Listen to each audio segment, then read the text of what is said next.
And now those are AI enabled. There is a agent in Amazon which can help you to find right things. So I think cost of B2C sales will go down because of AI. You go to any website, you see all that AI and everything happening. But when they see a human option, that immediately adds a trust nuance in the customer psychology. And now, because we have so many AI agents working behind the scene, whether AI talks to that consumer or a human. Big names like Elon Musk, they already replaced the authenticity and brand. So if you want to do a B2B deal, let's say tomorrow in future, you want to buy a few robots from B2B, right, to Tesla, I think you're already bought on because they have their stories is on this digital media. Sorry. You know everything what they want.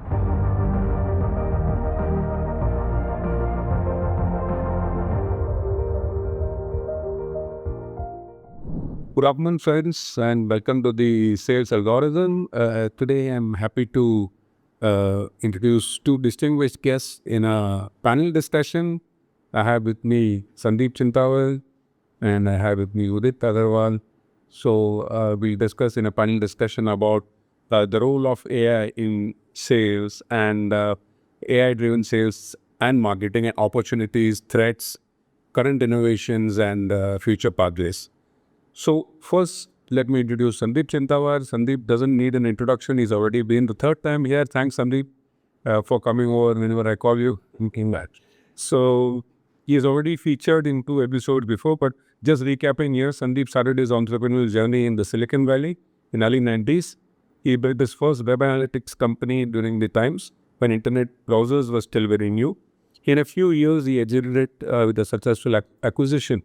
And post that, he went on to build many startups and have successfully exited from them. Today, Sandeep is an investor. Therefore, he has seen the whole gamut in his 30 years of career from building a startup to funding what. Welcome, Udit Agarwal, the new face, the new young face, I must say. He's a young entrepreneur who started toying with startups right from when he was still pursuing his computer engineering bachelor's at NIDT. More recently, he was the founder of Visual AI, a platform focused on fashion brands. After seeking an exit from Visual, Udit and his team are now building an AI venture studio in stealth mode, which will unfold soon. So, welcome to you both. Happy to have you here. I just wanted to provide a background first. My experience has always been B2B sales, right? So, generally talking about B2B sales, especially high-ticket selling, has always been based on how well you have nurtured your relationship with the customer throughout the sales cycle and how this relation is built and how it has led to a successful closure. Talking about hunting sales, similarly with farming sales also, how well an account manager builds his relationship with his customer and goes a long way, takes time to nurture this relationship and eventually he is able to get more and more from the same customer. So, with this backdrop, now we have AI, and we have AIs. AI is out there, so more and more companies will start using AI, and we need to take a look in this discussion as to where is AI reached today, and what is the future of AI, what it is going to take in the next 4 or 5 years. But before we get there, start with you, Sandeep. Now, you are a co-founder of Senakits, and you are implementing Salesforce, and you're building sales agents. So, give us some insight on how we are using AI in your platform. And JK, as your background is in B2B, even my background is mostly B2B. All companies I started, all the time those were selling it to other businesses. And most of the time it was high ticket items. So human, as you said, I agree to that human relationships really helps. And there is no replacement to human relationship. What is happening, what I am seeing is a big tectonic shift on marketing side. okay, We can maybe speak later on marketing. The lot of AI tools is getting used on the lead generation, content generation, and also interacting with the leads. What I see is even if we Google search, like search engines are so popular, Now AI search is becoming popular. Correct. The context of AI search is a little different. Those are beyond keywords. Now you can write your concept and you can ask for specific information about, let's say, your product, right? And I want to know about your product, or if you want to buy my product, how I attract those leads, right? People who are looking for. So I have to tailor my content, which are enabled to the AI search engines like Perplexity, and even ChatGPT, and everybody, OpenAI, everybody has started. They have enabled a web search. So how do you get into those web search? It has become important. If you make a static content, not changing so fast, you may hit a bottleneck in getting leads. And so some other companies who are using AI, they will have advantage in. So marketing, there are a lot of AI generated content, not directly, but you can take help of generating AI. You can do the research, market research. No, it is a tremendous help. What I'm seeing is productivity of the team is improving 30 to 40% every year. That's last years, which is quite high. Instead of hiring one person, or two people, I may hire one person maybe next year. So that kind of productivity. So costs are coming now for this kind of activities, or is it? My headcount need is going down. Okay. Or you can say other way around, that productivity of my team is In the way. okay. Going up. Something which used to take maybe 5 days to work on 3 years back, now it can be done within a day. Okay. Because using the tools. Okay. So that is, I am seeing in most of the marketing commissions. Okay. And answering your question on the Salesforce, they themselves are working on quite a big initiative. They have a lot of marketing going on right now. And they are sitting on so much data, customer data they have on their cloud, and customers having so much data in Salesforce instance.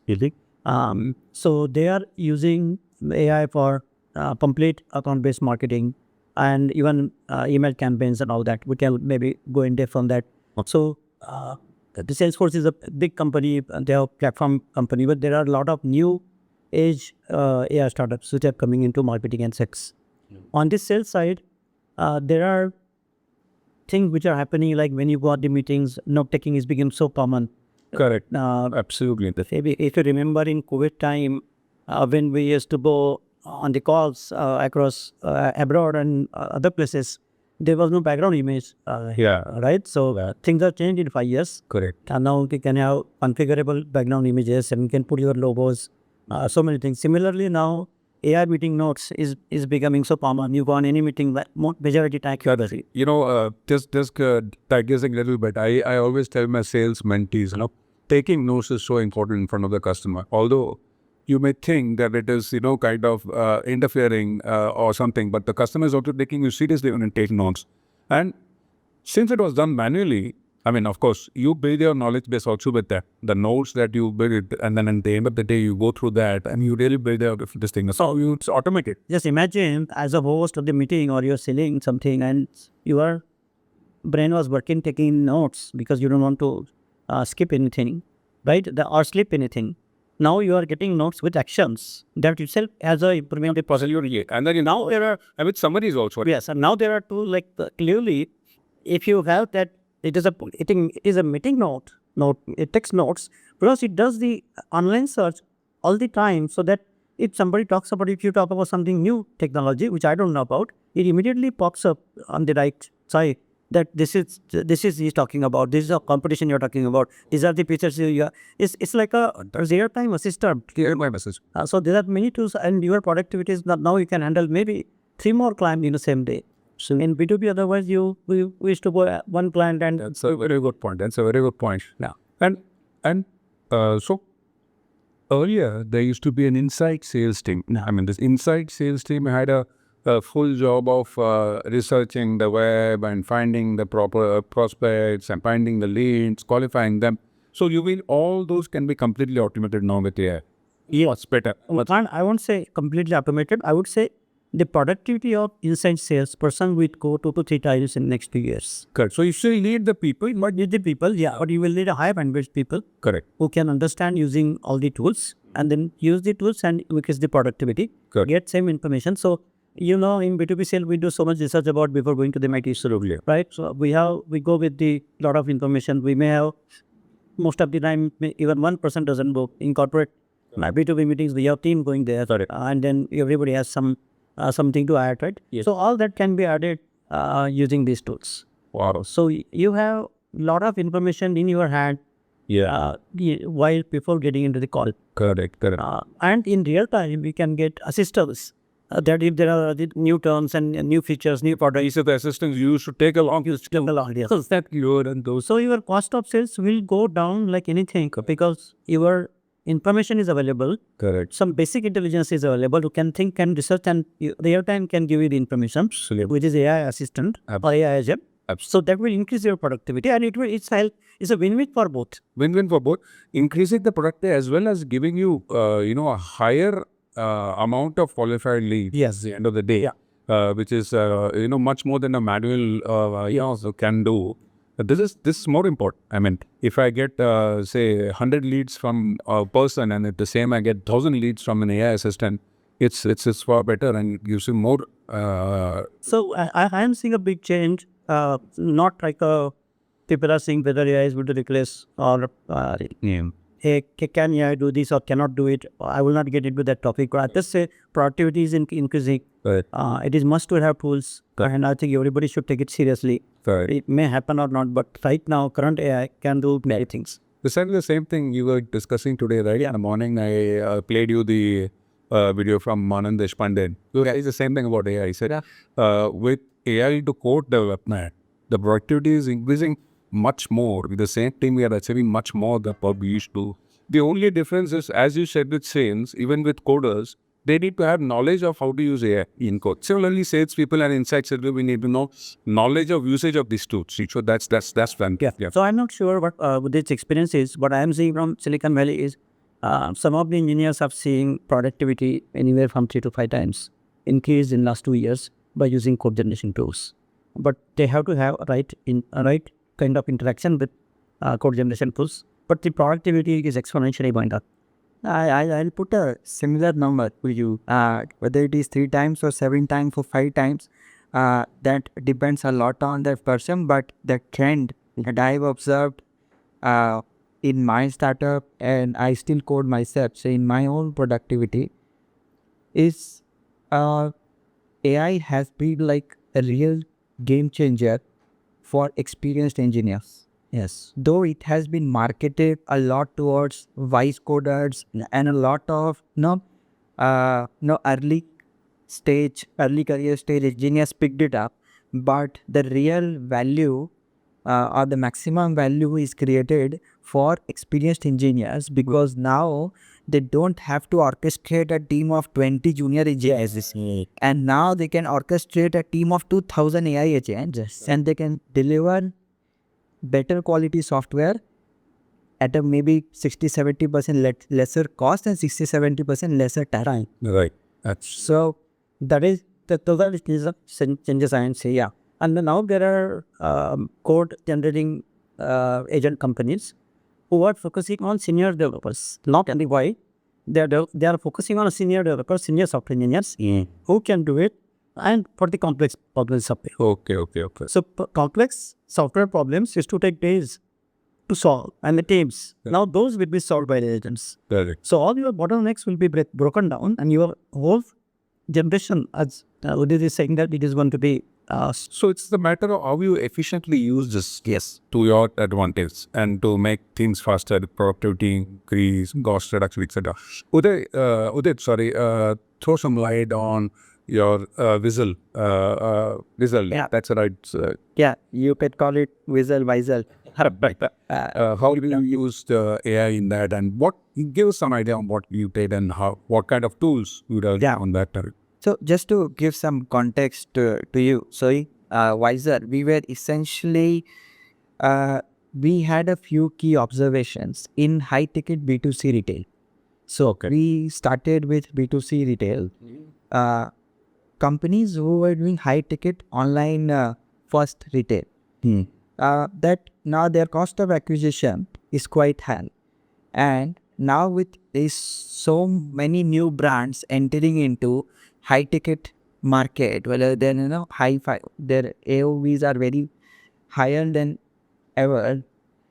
Now the customers are not able to build trust, especially in a market like India, where they can just click on a 10,000 rupees product, do checkout without having to worry about is the product authentic, is the brand authentic, is it what they're delivering, or they're promising is what they're delivering. So, and that's where we saw that maximum amount of dropouts happen.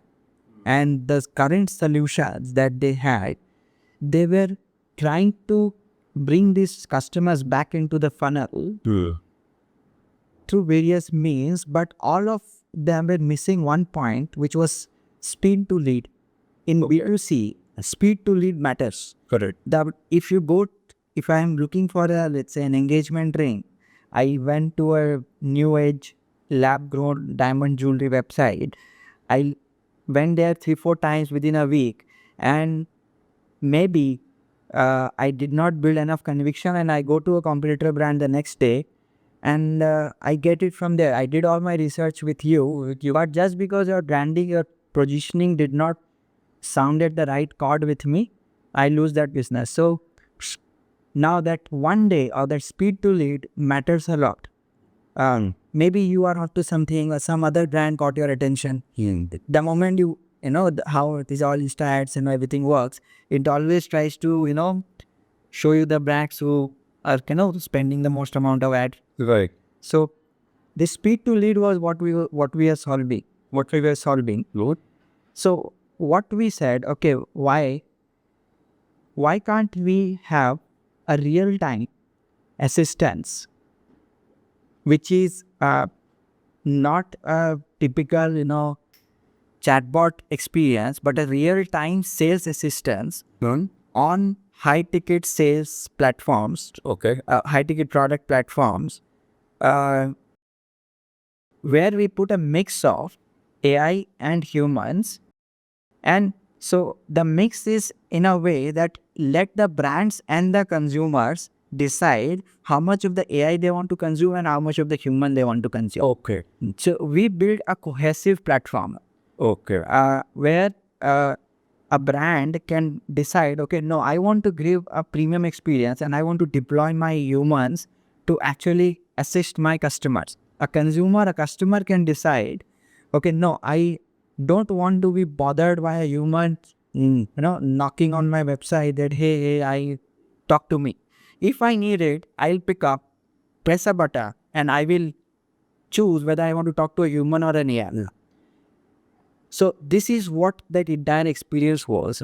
Now, the beauty of putting this together has been that now, once you give customers an option to talk to a human, that acted as a differentiator or an element of trust. Because you go to any website, you see all that AI and everything happening. But when they see a human option, that immediately adds a trust nuance in the customer psychology. And now, because we have so many AI agents working behind the scene, whether AI talks to that consumer or a human talks to that consumer, they already have so much context. It is like we can map that entire digital journey of that customer, and that conversation that you are gonna have in real time is not going to be any lesser than the most premium retail stores that you walk into where you get that assistance. So this was the problem. This was the solution we were building. And yes, the coming back to that sales angle, now we are a B2B company. So we were selling to businesses. So we had a taste of how is it like to do a B2B sales, but the product was for B2C. Correct. We were solving B2C sales problem. Right. So we were able to see what it takes to solve for B2C, and we were facing that B2B problem ourselves. So we were solving that anyway. Yeah. So that gave a lot of unique insights that I'll definitely touch upon as we go along. Right. You were, we were in a different discussion. You were talking about the Gen Z in today's time. Earlier times, there used to be the first level SDRs, the first level sales representatives. They come on to you when you engage with them. You're a customer, you engage with them. They come on and say, they demonstrate the product. To ask them questions, some they answer, some they say, oh, I get back to you, kind of. But That used to be time when when we used to live with that. But in today's times, you're saying about the Gen Z, they really prefer more to talk with, not with real shape, but maybe in the AI agents, because AI agents are more thorough in their research and more, more driven by their own company policies. Can you expand that? I mean, it was a very interesting talk that we had. Yeah, sure. So now if first let's look at the Gen Z side of things. So we did this analysis. So from what data we were getting in Wisel, that how many Gen Zs are preferring to talk to a human versus an AI, Correct. and what kind of conversations they are having. So the difference between Gen Zs preferring to talk to an AI versus non-Gen Zs preferring was staggering. So there was a clear trend of Gen Zs talking to AI. Wanted to talk to. So we had both the options, and Gen Zs would take on AI more than non-Gen Zs. That when it was obvious in a lot of way because they accept new things faster. But when we went deeper, when we tried to understand why are you doing this, so in a B2B context, this is in B2B context, the insight that we got is they were so pissed with the overall situation of the human-driven sales that is happening in the market today, that the trust level is very, very low. Okay. Yeah. And because every day, all of us are getting 20 insurance calls and 20 Yes. bank calls, and they are mis-selling and like crazy. Correct. There is no stopping to that. Correct. So now, whenever they see a human, they always feel that either I will be sold something in a wrong way, or I won't get the right information. See, this is precisely what Sandeep was telling us about car salespeople. My current, I think I should like to tell that, and I think everybody who listens to this podcast should learn from the customer service, one of the top brands, a Japanese brand. What is happening in the world where Teslas are selling directly online and car comes to your home, directly gets delivered, right? There is no car salesman involved. It's pre-configured. Whatever you configure is configured online, and price is fixed.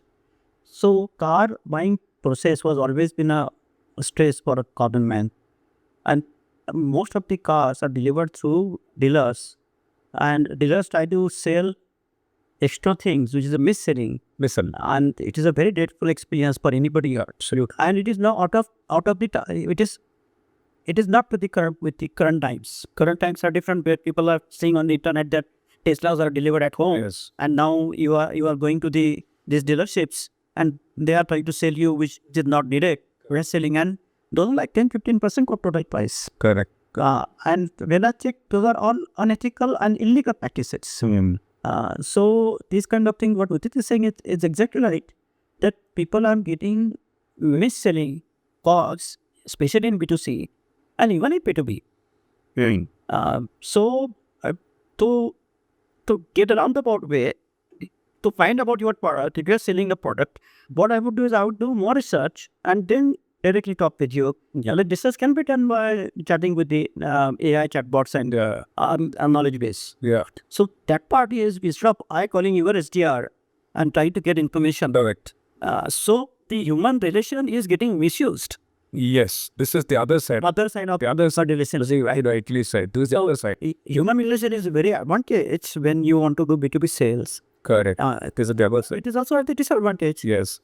So it all depends on your company culture. Absolutely. Absolutely. The honesty, integrity has to be part of the organization. Would it be right to say that B2C is driving faster towards non-relational sales in a way? I mean, just putting into both of you. I mean, we just talked, like, as you said, cars are coming at home. There's no interference. There's no human pick. There's no human selling. It's all online, pre-configured, everything. And people prefer it that way. When all the research is done, they know what they want. They don't want somebody to come in between talking about a relationship and then, overselling or underselling or mis-selling to you.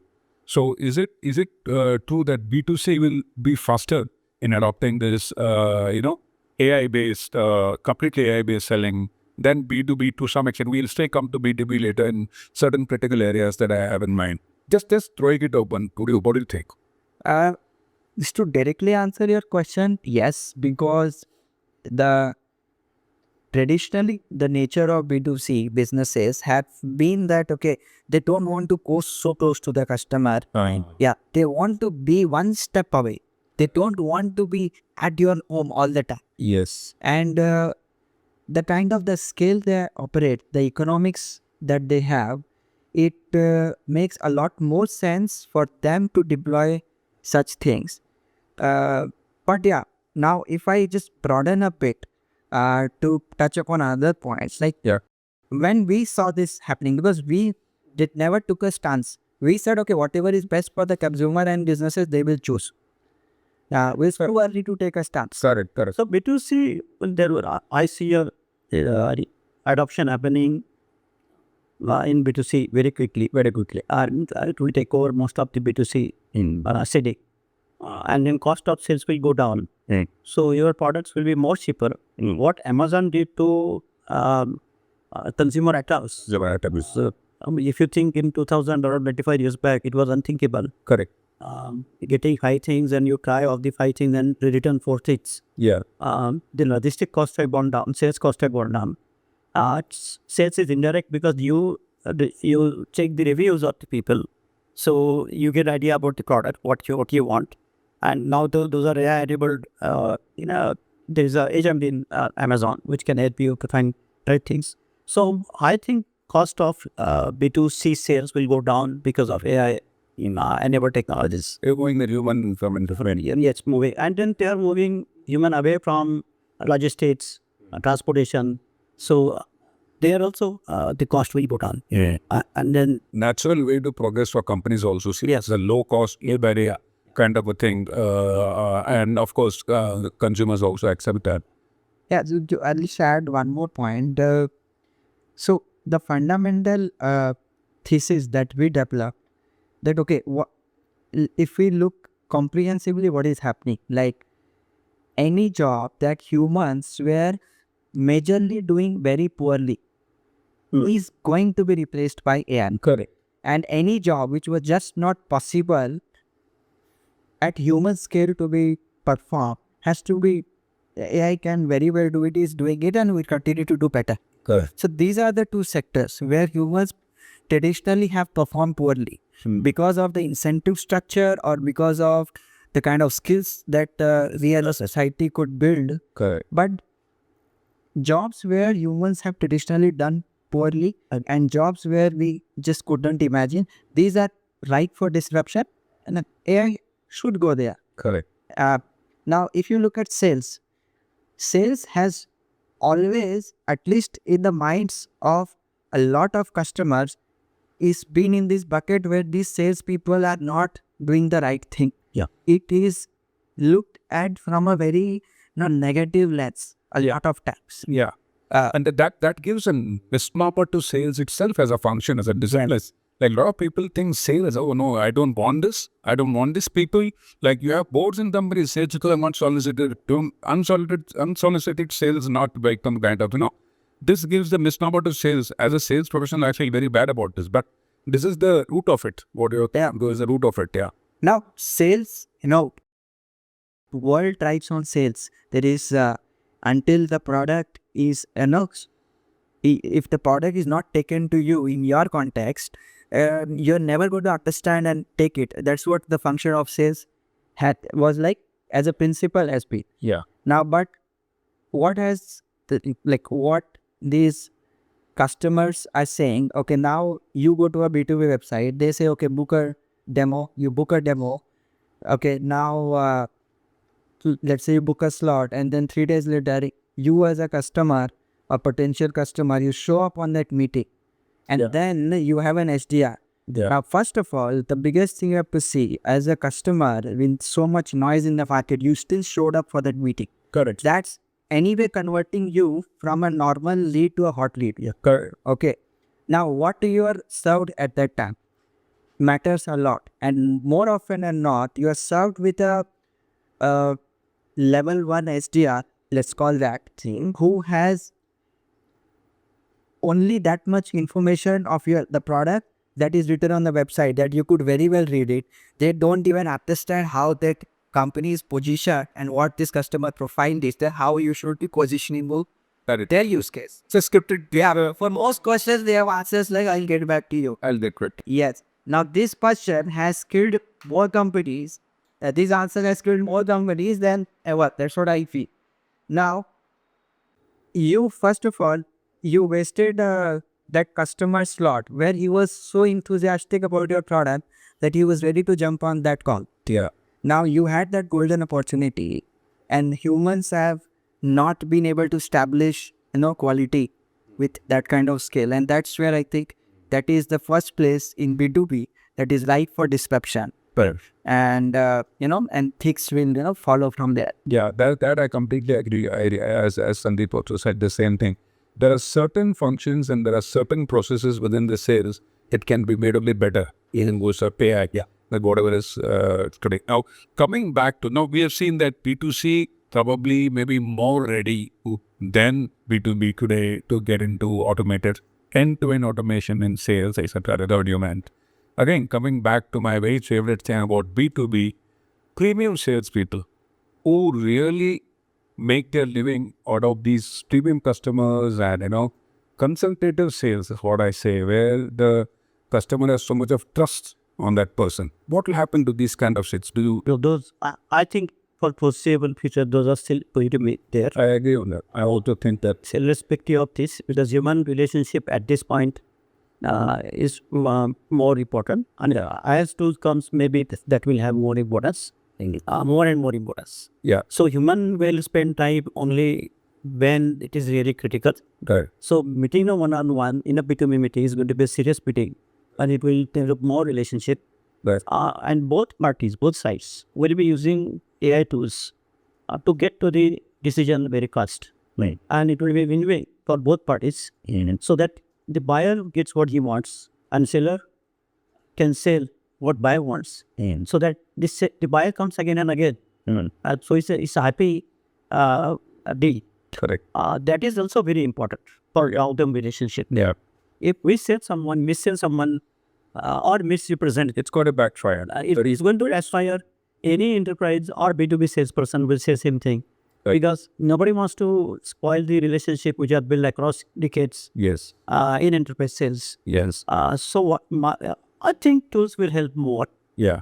It won't be replaceable. Yeah. It is long time to be replaced that. Yeah. Some of the configurable technology products, it may happen that the process post-sales or post-decision making will be done completely by automation. Something like routers or those are configured On this. by software today. Right. Those may be the interaction between seller and buyer. But you all recommended once you have decide in person that you want to go ahead with the partnership or the sales, right? Right. Right. So that is how the whole very few touch points will be there. High touch points will be by people, and rest of that will be followed up with by the AI processes. Correct. No, I agree. I mean, I also had the same impression. Any add-on thoughts on that? What do you think about? Completely agree to what Sandeep is saying. I just want to bring in one more perspective here to this. Okay, mediocrity is out of the cake. Correct. Sooner or later, mediocrity will be out of the scene, and it is a natural evolution. Yes. So why to resist it? Yes. Now, there are two parts to it, like whether it is B2B, B2C, terms can change, but there is a CAC and there is an LTV here. Now, you sell it once, and then as you said, for post-sales or the retention or the LTV part, Yes. there are both sides. Now, imagine what happens when we say, okay, somehow we sold to the customer. Now, because, okay, look at it from a different context. Social media.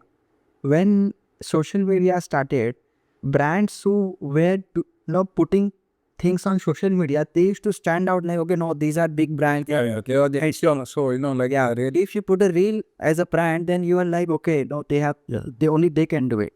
And then eventually the cost of doing that and that capability to do that has gone down so much that even if you start a home business, you can put that crazy quality reels, and as a customer, there is no way. I see the entire Instagram or entire social media looks the same. There is no standout. There is no more differentiator with your person. Irrespective of a branded company or a home. But I'll say quality of customer service. And you are no way to differentiate. How do you stand out? Now, AI is going to get big into sales, and sooner or later, it is going to democratize. It is going to go down the pyramids. Now, I think the sales pitch or the kind of context you as a premium sales guy can bring in with your assistant versus what I as a small brand can bring it with my assistant, it all going to depend upon those big LLM players, which is more or less going to give us the same output. Correct. So there is not much difference. Saving station, not much difference. So easier to entries are getting down and lower. For every product, even for B2B product, the barrier to entry will be less. Yeah. So as what it is saying, just example is I like to do some gadgets and all, and I ordered some of the networking equipment for home. One of the top brand for the small business networking. When I had issues with three products, the customer service is not capable of handling it. Yeah. Technically, You want the process wise. They already have CRM. They already have software. So what is the problem? The humans involved in that. So those humans will be assisted by AI to remind people to make the call whether the call is gone through to the customer or not. What happened with the customer? Even if one of your channel is Amazon website, still you are not connected to the brand, right? So you just bought it and you don't know where to go. Yeah. So all those kind of things, that there are a lot of fragmentation in even in B2B customer segment. B2C, naturally, a lot of tools are happening, but even B2B also, the post sales also is very important. Right. And those are getting automated very fast, because those are like, say, we are involved in the company, like a Salesforce. They are using AI, LLMs and all that to automate whole post sends, including codes and everything. Those all will be getting automated. And there you will see a disruption. And so then there you will see, because then you get into the revenue, right? It still comes under the sales in most of the organizations. Right.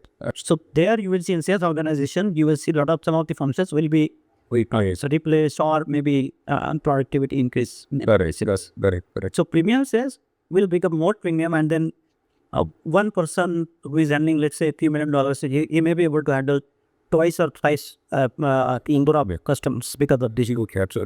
But it's basically an enabler. AI is basically an enabler.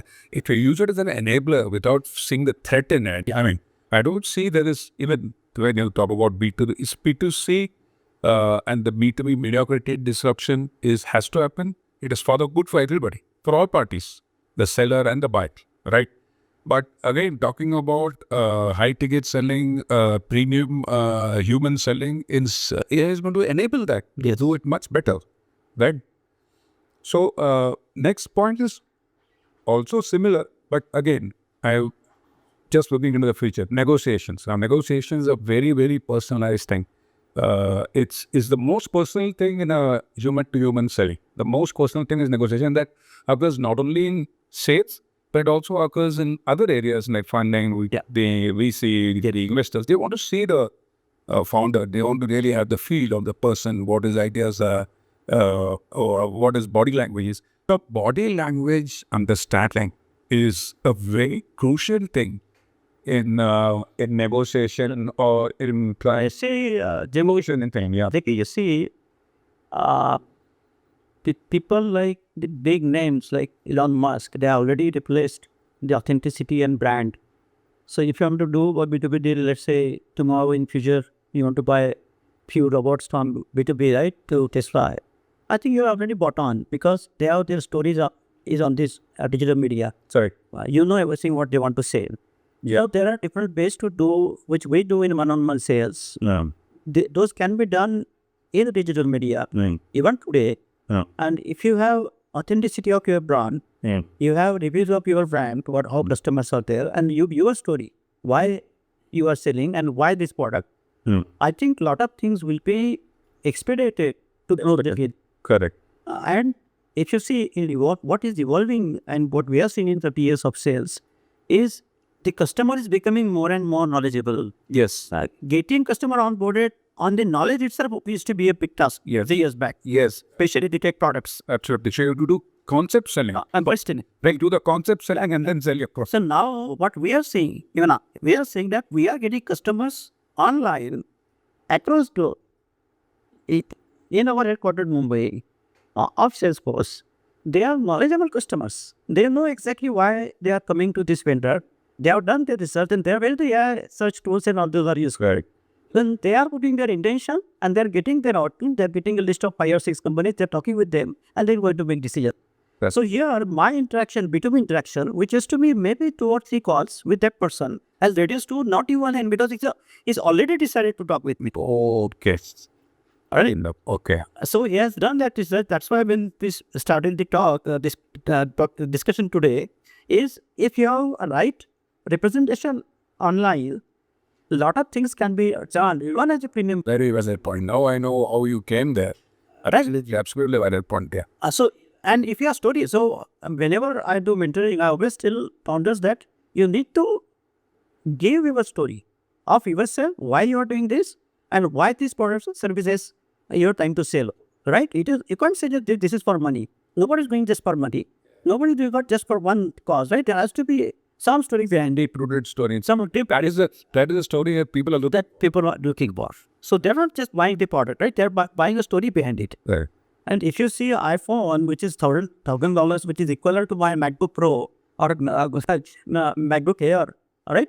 Why I buy that? Because it is giving me whatever minimum I want. Plus, it has about story and it has about future. So, if you do that, now they don't have to do B2B sales. If my company has to buy 40 laptops, I will just go to Apple and buy it, and they have a huge B2B program. That's great. There is no human interaction in B2B in their B2B program. There used to be 10 years back. There you have to call the B2B relationship person. Now you can do it online and then you get this company. So this is where you're coming from the point. This is what I'm talking about. When you do your sales, depending on your product and services, you are backed up by your brand, backed up by content, you backed up by the information, and then you know what is the interest of the customer. You are not just going there Correct. who is not knowledgeable about the space and the product. Correct. So coming to the marketing side now, we as you rightly introduced, I think that's a very valid point that you made, that having your presence in the online landscape, how much of AI is kind of to be used, and as most of us know that many companies use AI to build their build their brands online. So what is it? What is there to take? I mean, any thoughts on that? How should we be doing that? And any company, what should they do to use all those AI tools to build their maybe you can start. Yeah. So just say I think we overrate human contribution to any function. Even in marketing, the brain we use or the worldview we have as individual is so small. Even today's LLM, they may not be there and they may not be giving the right outputs. They are still can do a 60 to 70% of today's most of the marketing jobs and improve your productivity. Generating AI content and just pushing without any crux in that is not a good idea. Correct. There has to be human intervention. Now, but enabling your content, which other AI can consume, if you are trying to buy my products or services, you are doing some research. So you are already using AI because you are using Google AI search or Perplexity, right? You are not visible there. So my content is already interacting with AI agent, which are the LLMs at the back. So I need to make my content enabled to the AI. So that's the first marketing. They are visible in that AI. When is able to that AI. Yes. So already it's become an AI and communication. Correct. And it may happen that in few years, even website content will not be there. Agents will be talking directly. So people are here predicting that it will be a website less, HTTP less internet. So all the content will be replaced by AI to AI communication. So right now already my website is interacting with AI search, and then it will be replaced to AI maybe chatbots or agents. Right. So AI is going to play a big role in this market. So, today should we worry about rankings and all that? I mean, Oh yeah, it is. Just see, getting into Google AI search or getting into Perplexity, itself is a ranking. that's what I. All right. Now it is not 1, 2, 3 listed. It comes into what if you ask one like a one paragraph, your intention to buy your services. Let's say you are selling CRM services, and I will put my intent that I want to buy CRM services in Pune or whatever, right? And this with this expertise, it will go and search your website, reviews of your website, reviews of you, hashtag converse. So for it to recommend anything else, we have some basis. Yeah. So it is going to be Parameters, metrics. So when I get information about your company, I already put my intention there, Correct. right? And those intentions are matching with what you are doing. Very well, sir. So that is like, and then if you see the output of those search engines, there are 1 or 2. It gives a paragraph and it just gives the links, 2 or 3. It doesn't rank like a Google search. Right.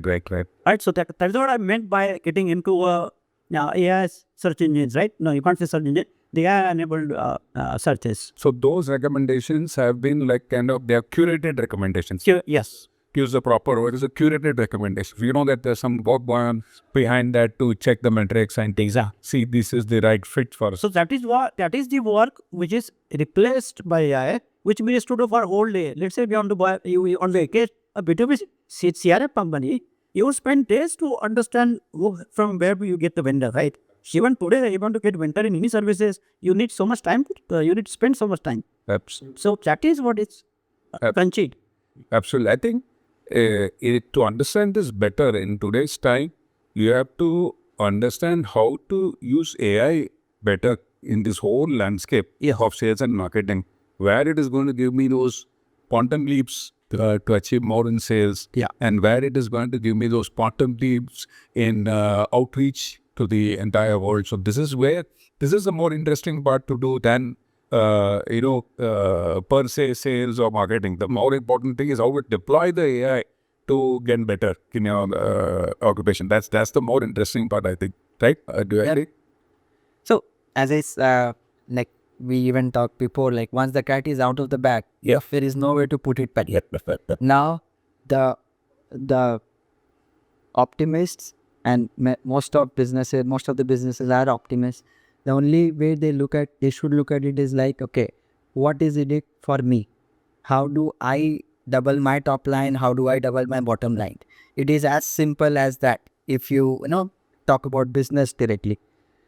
Now see, I just have a question as well, because you gave a perspective on both negotiations and marketing, that okay, it is going to happen. But I see a lot of places where this negotiation or marketing, they have been a function of taste, culture, and a lot of these kind of factors. Now, see, once this is there, all serious businesses are going to pick it up. So most of the companies will gonna do AI-driven marketing, AI-driven negotiation. Now, where would the differentiator come in? Or will my taste, let's for example, like if I still go and buy veggies, my mom still thinks I don't negotiate well. And as an Indian, it's my habit that I will ask, kuch kaam kar. So I'm saying that all products and services are backed up by brand. Right? If you go to buy a phone, you know which brands you are going to buy. Their top 2 brands, you're going to buy one of those. Example, right? It depends on your socioeconomic status. You already put up your mind what are those few brands are going. And in B2B, you already do a lot of research. In a B2B, customer, better to be an educated customer. Setting an uneducated customer in B2B, JK can confirm that, right? It's not easy because the sales cycles sometimes even 2 to 3 months are there. But that sales cycles are crunching like anything. Because your brand and what you are talking about on your digital media as a founder or even head of the sales or your company, the story of your company, and the people are already making their mind to start down to your vendors. Now there are very specific questions. They do not have doubt about whether this company can deliver or not deliver. They already made up mind that these three companies can deliver. Now my thing is what I want, whether it is match or not, whether it is in my budget or not. And lot of information can be taken from the internet. Even the negotiation, people are putting information, the salary negotiation. Everybody has put how much salary people can get and how to negotiate. Correct. There are agencies in US where they negotiate on your behalf. There are agents who negotiate on your behalf, right? So similar is going to come into B2B, and B2B is more defined. We think it's not definable. Most of the B2Bs are very definable because all the deployments, what you are buying is defined by not one person, but by the teams. Yes. Nobody's there like a CIO doesn't make a decision by one buying. He makes a decision by 5 or 6, even 10 committees. They're board. Yes. Right? So, and there's a research behind it, there's a reports behind it, there's presentations behind it, and then you say, okay, I want to buy it. So and if those buying are big buyings, and even they involve vendors in the definition process. Yeah. Without committing to them. And all vendors are happy to do that. Right? Right. So what I mean to say, so those are when you are at the what we are discussing about the negotiation and negotiation, closing, and then post closing, right? So all those they're already packed up from both sides. As a seller, I have authority to close at some range. As a buyer, he has an authority to at some range, and that's why we are sitting on the table. So they're already deployed. So you can make use of tools, or at some time your agents will negotiate for you because you already put the parameters. Okay, nice. And then you can commit that, and most of the B2B sets are customizable, right? Even hardware are customizable. So you go back and check whether it is do better. You search your customer service, you search all your deals and see how much it costs to do this. You may not even need human intervention in software industry to even commit that, okay, I will do this in this price, I will add these 2 more features. Just one lighter side. Yeah. If to AI sort of negotiate, Yeah. human can get bored in the patience. So they may close it down. Yeah. AIs may not close. No, let me get to that. So the parameter is fit कि इसमें negotiate करने I don't wait. Yeah. And they're working 21st by Jabat. Expect me. So that is the longest you spend. Maybe 3 days. for negotiation. Some negotiation. 2 days, 3 days. My single table negotiation was 12 hours. Right? So just imagine, now you are stretching the human limit to negotiate, right? Correct. So imagine you are assisted by tools that then your human part gets reduced and you can stretch more for 24 hours. Right. Right? And it can go longer, and then you can negotiate weight from both sides. It's a win-win for both. That's Many times the human communication restricts a lot of things to put things forward because you are always afraid that it will be broken. Even buyer is afraid because he knows that he wants to get from this vendor, but it not fitting into his budget, or maybe some more features are to be added. Yeah. So they don't want to say it front because then the cost will come up. Correct. So those are all things we can talk about in video, right? Absolutely. Yeah, and then data is always leveraged by both parties. Yes. Human limitations, human nuances. Yes. And now those leverages go so as a society, right? AIs or human device, what as we find some new. Yes, the mediocrity. So we are on the mediocrity in negotiation. We will have far better things to do in life than just negotiating on one update. Correct. So those days of trading and dealing with human nature, right? I'm trying to find how to sell and how to get that leverage. Those would be replaced by exactly you tell me what I want. I will tell you what I want and you give me that and in my price without getting you and me involved without affecting our relationship. Right. Right. So that is why people don't want to talk with customer service agent, because as soon as human comes in, then lot different kind of parameters come in. So that is the crux of both negotiation, and then can be enabled a lot, and it may happen in few years. Most of the even negotiation will be done by computers, and we will be doing something really, really important for human. We will go up the value chain. Now, one point I wanted to make a little different. There's a lot of FOMO in the market. Now, FOMO is in a way that software developing companies, if they're not using AI, then suddenly they are missing out something. They must start using AI. Customers that are not implementing AI in their processes, they also think they're missing out. The boards are buzzing with AI, nothing else. Every board comes there, the board meeting, say, hey guys, have you started using AI? Not, and go. So there are people coming out to companies, reaching out to companies, knowing very well that these companies are not fitting the requirement, but they still keep asking, can you do this also? Can you do that also? Because they have a set of problems which they want to solve, and they think AI can solve it. So what is your take on that? There's so much of noise on the AI right now. I think it's a bubble, for sure. If you see, two reports came in last 10-15 days about AI. I think about one of the top two consulting firms came out with the report that 80% of the AI pilots are not very successful. There is no ROI. I 100% agree to that. People are just crazy. It was like a dot-com rush. When people think they will be out of the market if they don't use AI. I was saying that. I don't think that is right. Most of the companies are not geared for, even they don't even have data together. Without data, I don't think you can you have any ROI on using AI. Correct. The whole knowledge base is in your organization. You need to get those data together and to train different models, and also you need to know where to use it. Companies are still struggling where to use AI. So use cases have not come. I think people are hurried to get into AI without much preparation. So data preparation, data quality, keeping the data, and then getting right people involved in the organization, that is not happening. And also the getting technical and the business people together to achieve some outcome, even that is not happening. So we are not seeing ROI. We did some AI projects for the customers. So people are not seeing ROI more than some chat GPT and then some information getting out of their PDFs and all that. It has moved beyond that. It is capable, but right now the talent is also not available. AI talent is also not available. There is a shortage of AI talent.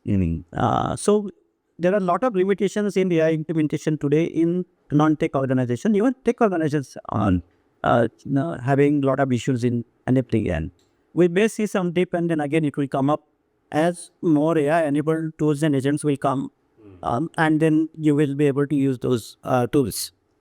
People are directly trying to use LLM. You may be using LLM directly, may not be appropriate. So what is your message to these companies? What they should be doing? They should be kind of experimenting something or having some budget or something? They should be experimenting. I don't think these companies should give up. All the technological disruption, when it happened, there was no direct ROI. It comes in after some time, and you need to get all the stakeholders involved. If you get stakeholders involved and you still keep investing, not much, but still experimenting, and keep looking for the new age companies coming in the age market and start using those tools, and then you will know what you can do. Correct. Okay. And any thoughts on this from your side? Yeah, 100% agreed on the last part. So to just put it in another way, like I feel this is like that ocean churn moment. Like if you just keep yourself floated there, though this looks like a lot of chaos, a lot of, experiments, tinkering, but you have to have the tinkering nature. And if you just somehow make your economics don't go haywire, you just remain there, there's a very, very high chance you can be on the glorious side of the history, which is unfolding. Correct. Yeah. So I just briefly want to touch upon this, I cannot give any gyan to entrepreneurs as such. Don't know how much and is it applicable at a generic platform, but what we are doing in our venture studio as a thesis. So we have built a thesis and we are following that. Is sooner or later, let's accept it, cost of pure software or the value of pure software is going to zero. And whoever goes out and democratize it is only going to sustain. The more barriers you put towards software, the more chances you are going to be, on the wrong side. Yes. There is a lot of value yet to be extracted from one, domain-aware intelligence. Now we feel that domain intelligence is also democratized, but it is still costly, and domain-aware intelligence is far more costlier. And the second is some sort of a service. When we are talking about all these AI agents talking to each other, negotiating, marketing. Now, how do you stand out? Now, you have to, again, the humans have to reinvent themselves to build a layer of service on top of these agents, which acts as differentiator, which helps other businesses, other consumers extract the maximum out of this AI. So it is like an implementation partner powered by AI plus domain-aware intelligence. I think these are Well, within that, really people have to build something, build solid. So those software and things, those are may not be even this will be available as you need. So you have to build some solid things as a product and as a services. pure software. Just assume that it's free. Let's not try to monetize it. Yeah. Let's try to monetize intelligence and, as I said, some solid domain stuff. Yeah. Given the backdrop of the challenge of today's times is to build something very quick and in an accelerated way. So what is your message for such founders? No, I would say don't hurry for anything. And just because of technological cycles, you don't want to hurry for products or services. You think across your lifespan and build something solid. Just building one small software product and selling the company, I don't think it can be. I think we have touched that topic Correct. in our earlier podcast. That you need to have vision beyond this venture. Correct. You need to build something for the society. It has to add some value in a long term. Making money cannot be your like. So solving a problem can be, should be your goal actually. Yes. Solving a society problem. Yeah. You have to make some change. If you have consistent behind it, use all the tools, build the products and services, I think you will be successful. You may have to do multiple ventures, but you will be successful. Absolutely fantastic. Don't give up. Be persistent. So Dr. Anand Deshpande told me, be persistent. That's it. It's a no-brainer. Persistent is the name of a company. Yeah. Okay. Thanks, Sandeep and Udit, for joining me today in this podcast. And we got some very valuable insights, especially in the space of future of AI in sales and marketing. And friends, thanks for staying tuned, and please stay tuned for the next episodes. We have more founders and panel discussions coming our way. And yes, I'm very close to releasing my book, The Sales Algorithm. I'll keep you posted on when it is released. Thank you very much.